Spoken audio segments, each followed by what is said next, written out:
Kalor pada sebuah benda berpindah dari benda yang bersuhu tinggi ke benda yang bersuhu lebih rendah. Perpindahan kalor ini bisa terjadi dalam 3 cara: konduksi, konveksi, dan radiasi.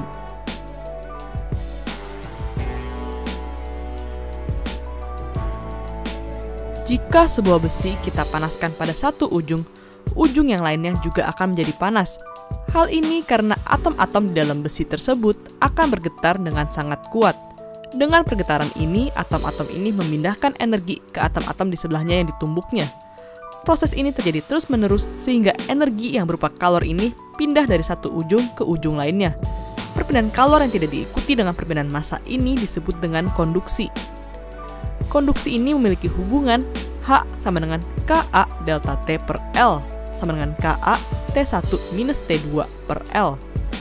H adalah jumlah kalor yang merambat pada batang per satuan waktu per satuan luas. K adalah koefisien konduksi termal. A luas menampang batang. T1 ujung logam yang bersuhu tinggi. T2 ujung logam yang bersuhu rendah. Dan L adalah panjang batang.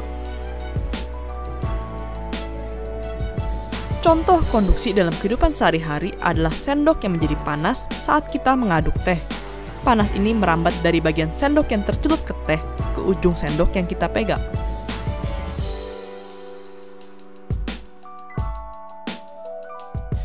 Sebuah batang logam yang memiliki panjang 3 meter dan luas penampang 0,5 meter kubik memiliki perbedaan temperatur antara kedua ujungnya sebesar 60 derajat Celcius.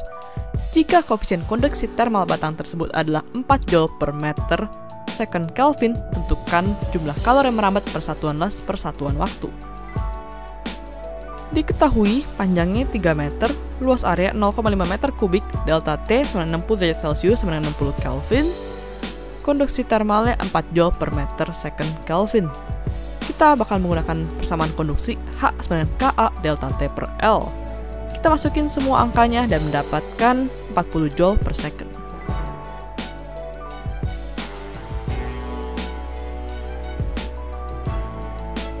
Perambatan kalor yang disertai dengan perpindahan massa atau perpindahan partikel yang membawa kalor tersebut disebut dengan konveksi. Konveksi ini terjadi pada fluida, yaitu zat cair, gas, atau udara. Konveksi ini dirumuskan dengan H besar sama dengan H kecil A delta T. H besar adalah jumlah kalor yang berpindah per satuan waktu. H adalah koefisien konduksi termal. A sama dengan luas penampang fluida. Delta T perbedaan suhu fluida yang mengalir. Besarnya koefisien termal ini bergantung dengan jenis fluida dan kedudukan geometrik fluida tersebut.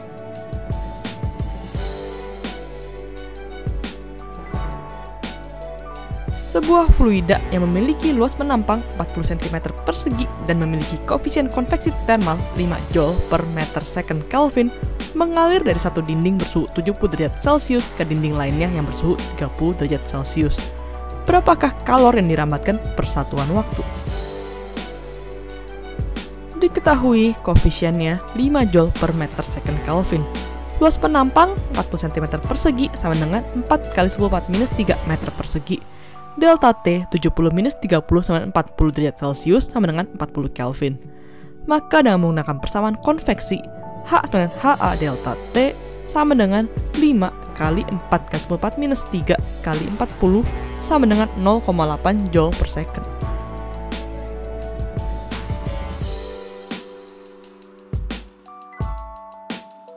Perpindahan kalor yang tidak memerlukan medium perambatan disebut dengan radiasi. Contohnya adalah panas matahari yang sampai kepada kita di bumi ini. Semua benda selalu memancarkan energi radiasi dan jika telah mencapai keseimbangan termal dengan lingkungannya, benda ini tidak akan memancarkan radiasi lagi. Pada saat setimbang, energi yang dipancarkan sama dengan energi yang diserap. Dari hasil percobaan Joseph Stefan dan Louis Boltzmann, ditemukan energi radiasi yang dipancarkan benda berbanding lurus dengan koefisien emisivitas dan temperatur mutlak benda tersebut. Dituliskan sebagai berikut. W sama dengan E sigma T pangkat 4. W adalah energi yang dipancarkan benda per satuan luas per satuan waktu. E adalah koefisien emisivitas dari antara 0 sampai dengan 1. Sigma adalah konstanta Stefan Boltzmann dan T adalah temperatur mutlak benda. Ada pertanyaan? langsung email aja ke smarterindo@yahoo.com atau bisa ke Facebook atau ASFM.